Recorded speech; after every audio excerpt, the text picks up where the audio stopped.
श्री स्वामी समर्थ. श्री गुरुदेव दत्त.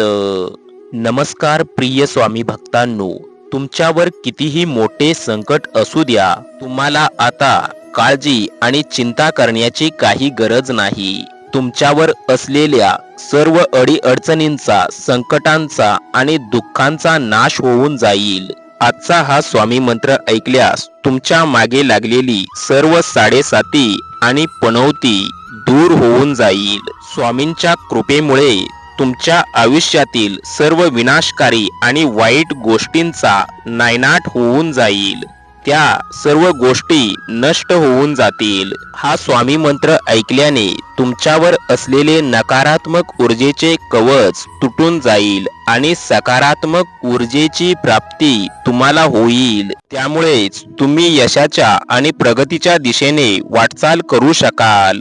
या शक्तिशाली मंत्राच्या प्रभावामुळे आयुष्यामध्ये धनदौलत, पैसा, संपत्ती आणि सुख शांतीची प्राप्ती होते. ज्या गोष्टींची आपण कधी अपेक्षाही केली नसेल अशा सर्व गोष्टी आपल्याला लाभतील. तुमच्या मनामध्ये कोणतीही इच्छा बाकी राहणार नाही. स्वामी माऊली, स्वामी आई तुमच्या मनातील सर्व इच्छा पूर्ण करतील. कारण प्रिय स्वामी भक्तांनो, तुम्हाला माहीतच आहे, स्वामींसाठी कोणतीही गोष्ट अशक्य नाही. अशक्य ही शक्य करतात स्वामी. भक्तांच्या जीवनात चमत्कार घडवून आणतात स्वामी.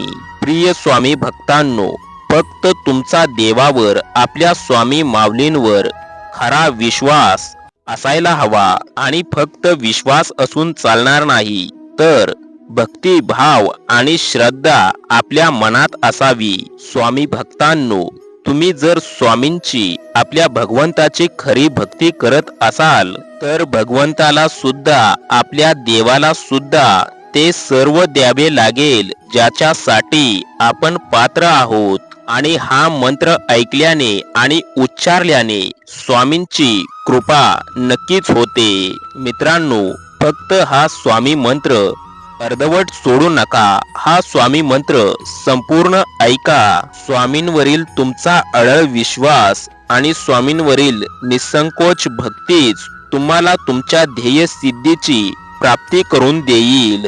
तुम्हाला पैसा, धनदौलत, संपत्ती, सुख, शांती, समृद्धी सर्व काही मिळेल. तुमचे शत्रू कधीही तुम्हाला इजा पोचवू शकणार नाहीत. तुमच्यावर जळणारे, तुमच्याबद्दल वाईट चिंतन करणारे लोक ठरवूनही तुमचे वाईट करू शकणार नाहीत. तुमच्या शत्रूने तुमच्यासाठी रचलेल्या सर्व छळ, कपट, कट कारस्थानाचा नायनाट होऊन जाईल. स्वामी माऊलीच तुमचे त्यातून रक्षण करतील. हा मंत्र ऐकल्याने, श्रवण केल्याने स्वामींचे दूत तुम्हाला सदैव मदत करतील. कोणत्याही रूपामध्ये येऊन ते तुम्हाला मदत करून जातील. स्वामी भक्तांनो, स्वामी माऊली असे चमत्कार भक्तांच्या जीवनात घडवत असतात. स्वामींचा चमत्कार तुमच्या आयुष्यामध्ये केव्हा घडून आला तुम्हाला कळणार सुद्धा नाही. प्रिय स्वामी भक्तांनो,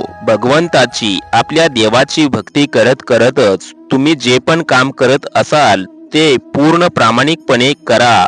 त्यातूनच तुम्हाला यशाची प्राप्ती होईल. कारण स्वामी माऊली भक्तांचे कर्म पाहूनच त्या कर्मानुसार त्यांना फळ देत असतात. स्वामींचा हा मंत्र जप ऐकल्याने तुमच्या इच्छा लवकरात लवकर पूर्ण होतील. प्रिय स्वामी भक्तांनो, हा मंत्र जप ऐकण्यापूर्वी आपण जर या यूट्यूब चॅनेलवर नवीन असाल तर या यूट्यूब चॅनेलला सबस्क्राईब करा आणि या व्हिडिओला एक लाईक करा.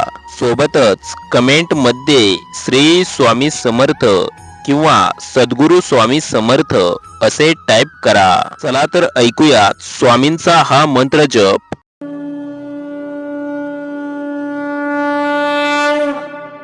ओम नमो स्वामी दारिद्र्य दुःख नाशकाय नमः.